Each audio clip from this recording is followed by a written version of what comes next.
Bien, vamos con otras informaciones del día. Ya se conoce, lo hemos comentado, 5 integrantes que deberán revisar la acusación constitucional contra la ministra de Educación, Marcela Cubillos.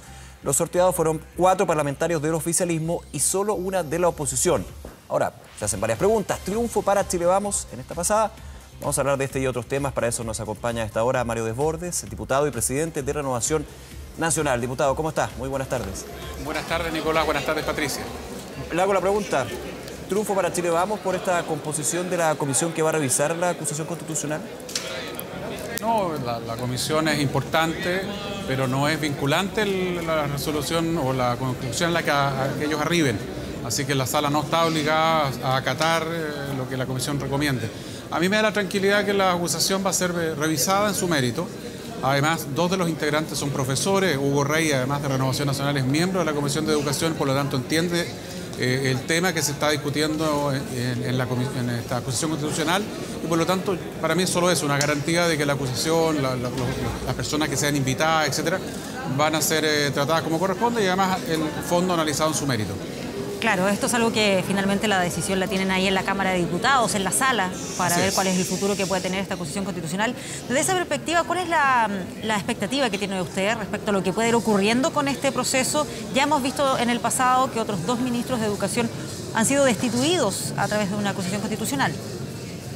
Bueno, es evidente que hay muchos diputados que ni siquiera van a leer la acusación y ya tomaron la decisión de aprobarla. Esta es una acusación, como han dicho ellos mismos, más política que jurídica. Pese a que la Constitución obliga a que la acusación esté sustentada en algunas infracciones legales, varios diputados han dicho, mire, esto es solamente político, esto es estrictamente político, lo dijo el propio diputado Mario Venegas de la Comisión de Educación y que suscribió la acusación. Y por lo tanto, lo que estamos viendo ahora es qué pasa con aquellos diputados que son más moderados, que están dispuestos a analizar las cosas en su mérito, que son un puñado de parlamentarios de la ADC, del Partido Radical, algún independiente, y con ellos habrá que conversar. Aquí ya hay 2 bandos bien establecidos, unos que vamos a rechazar, lo más probable, porque si la hemos revisado la acusación, y otros que la van a aprobar, y lo que está pendiente ahora es saber quiénes van a inclinar la balanza hacia uno u otro lado. Claro, y ese punto que usted señala, diputado, es clave porque evidentemente la acusación constitucional tiene el carácter jurídico que sustenta lo que es la acusación, pero evidentemente tiene un punto político, y aquí desde el gobierno se ha hablado de venganza política, desde la oposición se ha hablado de inoperancia y negligencia de alguna manera por parte de la ministra Marcela Cubillos, y uno afuera como ciudadano pensaría que esta discusión, más que entrar en lo jurídico como corresponde, se va a definir por de qué lado estoy. Y evidentemente la conversación en los pasillos del Congreso va a ser muy relevante para, por parte del gobierno, y Chile Vamos, evitar una eventual destitución de la ministra Cubillos. Si solamente se tratara de ver si la ministra ha sido operante o inoperante, como dicen, bastaba con una interpelación. No era necesaria una acusación constitucional. La acusación constitucional es cuando hay infracción de ley e infracción grave. ¿Qué le molesta a la oposición de la ministra Cubillos? Que está haciendo bien su trabajo, que ha sido dura para enfrentar a los encapuchados, a aquellas personas que le tiran benzina a un profesor, que Aula Segura es un proyecto que les molestó muchísimo. Ha sido muy clara en plantear que el sistema de admisión como está diseñado tiene defectos y hay que corregirlo. Mire qué tremendo. Y además, ¿qué es lo que plantea ella? Que se incorpore con mayor peso el desempeño del niño, ¿cierto?, las capacidades, y también eso vinculado a vulnerabilidad, para que haya una selección en donde los que tienen más mérito queden en estos establecimientos donde hay una lista de espera enorme, una cantidad de personas que supera con mucho las vacantes que tiene el establecimiento.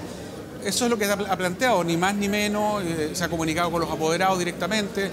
No solo el Consejo para la Transparencia le dio la razón en uno de los puntos, sino que además también se lo dio la Contraloría. Entonces uno dice, ¿cómo es posible que ese argumento sea utilizado en circunstancias que la propia Contraloría General de la República le dio la razón a la ministra? Entonces, la verdad que aquí es una acusación constitucional que está solamente sustentada en hechos políticos. Quieren sacar del camino político a una mujer que está haciendo bien su trabajo, como es Marcela Cubillos, y que además ha sido firme en enfrentar problemas gravísimos que está viviendo la educación pública sobre todo.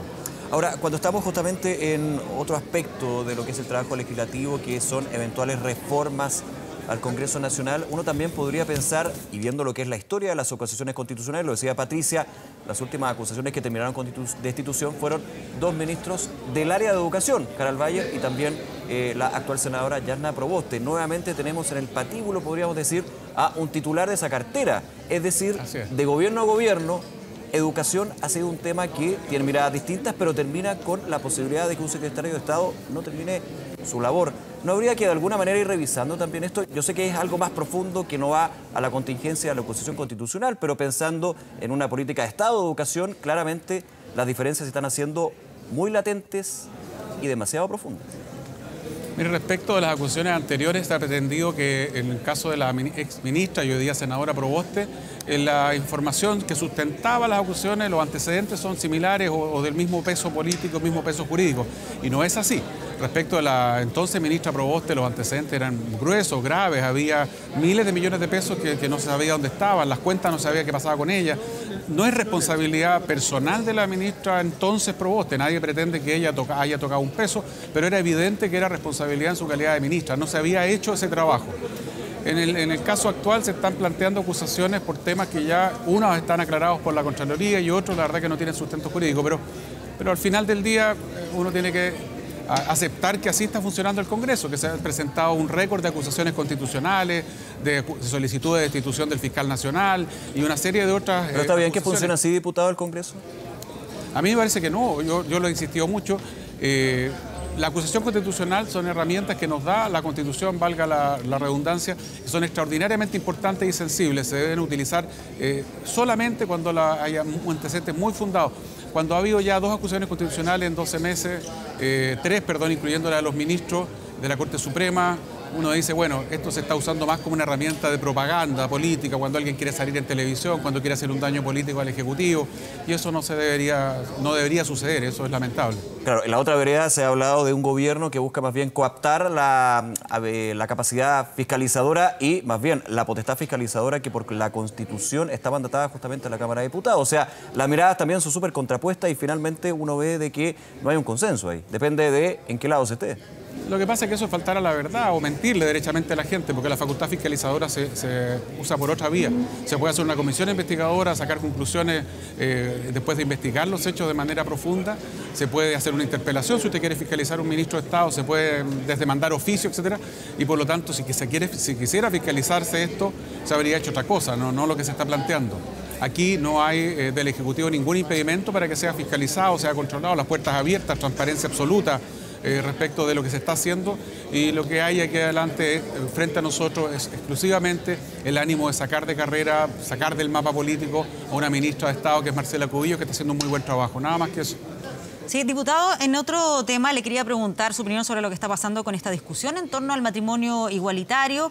Primero se produce un cambio en el Plan Nacional de Derechos Humanos, se cambia un concepto de promover a monitorear como la labor del Estado, pero eso también significó que el senador Arboe colocara en tabla la discusión de esto en la Comisión de Constitución. ¿Qué le parece el camino que ha ido tomando este debate? Lo primero que es un tema en que cada ciudadano toma su posición de manera lícita, respetable y autónoma. Y eso también pasa con los parlamentarios. Los parlamentarios que les toque votar aquello lo van a votar en conciencia. Por lo menos Renovación Nacional no se le pasa por la cabeza a los dirigentes de RN dar instrucciones o pedir que se vote así o asá. En segundo lugar, es un tema relevante para un sector de la población, eso es evidente y eso también es respetable. Pero en tercer lugar, y a mí lo que me preocupa, es que el senador Arboe tiene responsabilidades legales que cumplir y no las está cumpliendo. Él se está saltando la Constitución y los reglamentos de la Cámara de Diputados, perdón, del Senado. ¿En qué sentido? Que tienen urgencias puestas por el Ejecutivo, que es el que tiene esta facultad y que por lo tanto deberían ser vistos antes que el matrimonio igualitario, al menos 2 proyectos. El que reforma el Sename, que me parece que es extraordinariamente urgente, y la modernización de la ley antiterrorista. Entonces, yo le preguntaré al senador Arboe por qué le parece más importante y urgente ver el tema del matrimonio igualitario que la situación del Sename, el nuevo Sename. ¿Diputado? ¿Sí? Es que justo conversamos con él hace unos minutos atrás y él decía que colocó esto en tabla el día martes porque lo que aparecía ahí antes de este u otros temas era una moción que no tenía urgencia, que venía del mismo Parlamento y por eso Patricia, él había escogido el día martes para colocar este tema en tabla. Patricia, los abogados decimos que a confesión de parte, relevo de prueba. El mismo senador Arboe señaló que no iba a respetar las urgencias del Ejecutivo. Lo dijo textual. Entonces, es diferente a lo que planteó él hoy día en conversación con nosotros, que él decía que claro, iba a respetar. Hoy día se echó para atrás, pero lo que ha planteado es distinto. Pero con todo, usted me pregunta por el proyecto mismo. Cada parlamentario tiene que votarlo en conciencia, me parece legítimo que alguien esté de acuerdo y también me parece legítimo aquellos que dicen que no están de acuerdo y que con el acuerdo bien pareja basta y sobra. Son dos posiciones que se van a enfrentar probablemente cuando esto se discuta en el Senado y si es que llega a la Cámara de Diputados va a pasar exactamente lo mismo. Cada parlamentario de Renovación Nacional al menos tiene todo el derecho del mundo a opinar y a votar en conciencia, a favor o en contra del proyecto. O sea, para que quede claro, Renovación Nacional deja en libertad de acción a sus parlamentarios sobre este tema puntualmente. Por supuesto que están en libertad de acción en este y en los demás temas que nos parecen que son valóricos. No corresponde que un partido político dé instrucción a sus parlamentarios como regla general, pero hay cosas que no son valóricas, que son más políticas, donde uno puede pedir disciplina. En este caso específico no es de aquella y a mí me parece que las posiciones en contra y a favor son absolutamente legítimas y democráticas y ahí tendrá que operar también, valga la redundancia, la democracia y votarse donde corresponde y ahí veremos cuál es el resultado de esa votación. Sí, ante esta situación el senador Arboe, y no solamente él, sino otros parlamentarios de oposición han esbozado la siguiente frase que ha sido bien repetida. El gobierno ha perdido la agenda. Proyecto 40 horas, lo que es la acusación constitucional, todos estos temas que estamos conversando. Y en ese sentido, claro, dicen, aquí hay una premura y una urgencia por parte del Ejecutivo para, de alguna manera, tratar de ganar estas partidas en un Congreso que es adverso. Primero, porque no tiene mayoría. Segundo, porque de alguna manera las encuestas le están dando la contra.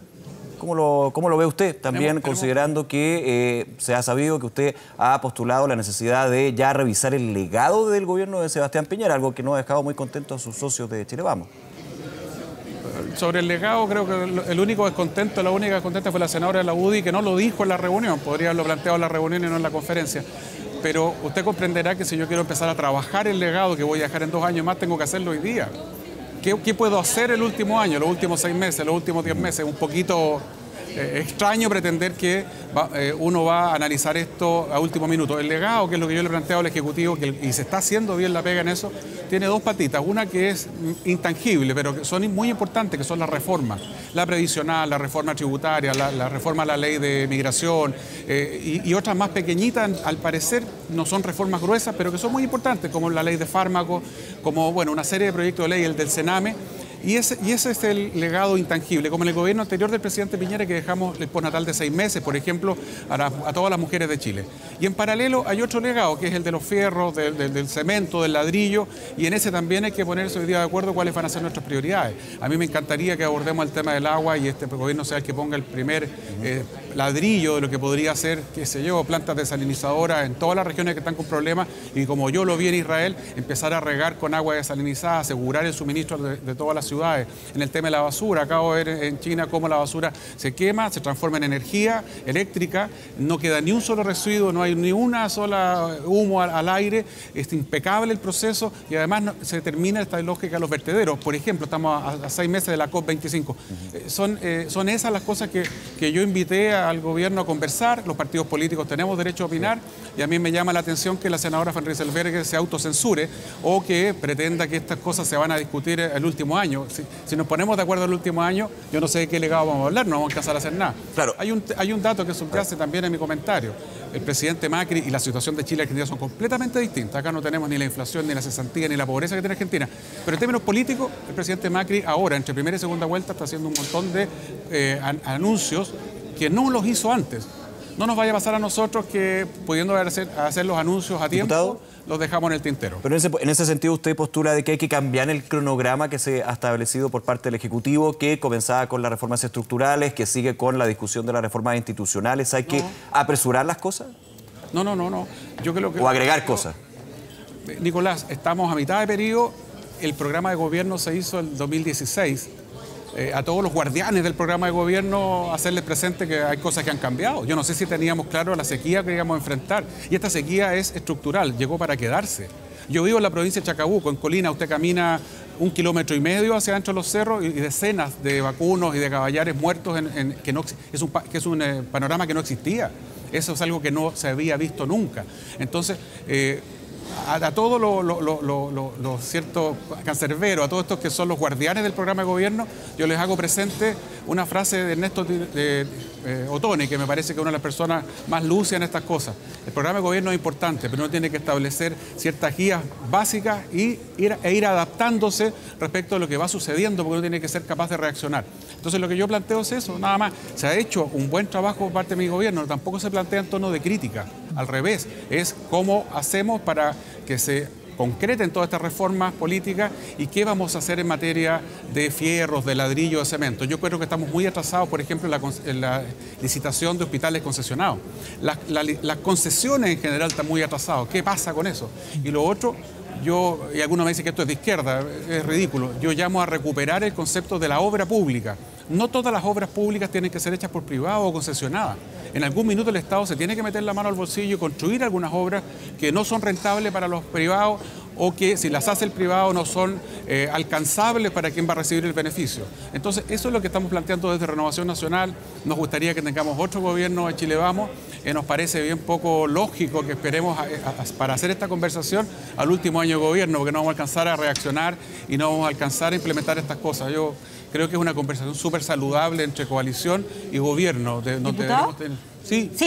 Es que en esa discusión sobre cuál puede ser este legado, ¿qué pasa en materia de salud? Usted mencionaba el tema de los hospitales, pero también hay algunas reformas, algunas iniciativas que se están discutiendo en el Congreso. Uno de ellos tiene que ver con el tema de las ISAPRES, donde han surgido críticas en el Senado, particularmente de senadores de la oposición, para donde emplazan al ministro Mañalich a que sincere cuáles son efectivamente los cambios que se quieren hacer, donde plantean que no habría un real interés en hacer un cambio profundo al sistema de ISAPRES.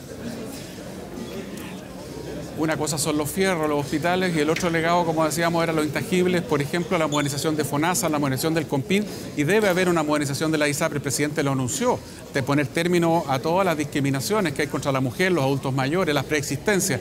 El actual ministro de Salud determinó retirar lo que se había ingresado, que era acorde con el programa de gobierno. Por lo tanto, ahí todos los guardianes del programa de gobierno, yo les pregunto, bueno, ¿qué pasó acá? Y respecto a lo que han señalado los senadores, el tono no me gusta, pero en el fondo no dejan de tener razón. Es necesario que el Ejecutivo ingrese su proyecto para modernizar las ISAPRES. Y yo espero que lo haga, y le hago un llamado al ministro de Salud que lo haga luego, porque tenemos un programa de gobierno, había una iniciativa que tenía el ministro Santelice, y yo no comprendo qué es lo que está pasando. A mí me gustaría que pronto ingresemos a esa iniciativa y que los chilenos sepan qué va a hacer nuestro gobierno con FONASA, con el COMPIN y también con la ISAPRES. Las ISAPRES hoy día cubren las necesidades de salud del 30% de la población chilena. Y yo creo que es urgente hacerle modificaciones, hacerle una modernización, terminar con los abusos. Y en ese sentido, los parlamentarios de oposición tienen algo de razón. Es así, yo no puedo no reconocerlo. ¿Fue un error del Ejecutivo retirar ese proyecto del exministro Santelices? No, yo creo que es legítimo. Lo que pasa es que si lo retiré es porque tengo otra alternativa y esa otra alternativa debería ingresar luego. Porque si lo retiré es porque encuentro que hay cosas que no está de acuerdo el Ejecutivo. Yo no sé cuáles son. Pero si retiré el proyecto, si decidí hacer un cambio, es porque sé cuáles son los puntos que no calzan con lo que el actual ministro le parece adecuado, que es una persona brillante, que tiene una tremenda trayectoria en el mundo de la salud. Yo creo que no hemos demorado mucho. Yo esperaría que pronto ingrese mi gobierno, y yo sé que el presidente Piñera está empeñado en esto porque se lo anunció a todos los chilenos y le vamos a cumplir. Le digamos a los chilenos cuál va a ser la modernización del sistema de ISAPRES. Bien, diputado Desbordes, nuevamente muchísimas gracias por este contacto con Canal 24 Horas. Nicolás, gracias, Patricia. Hasta luego, gracias.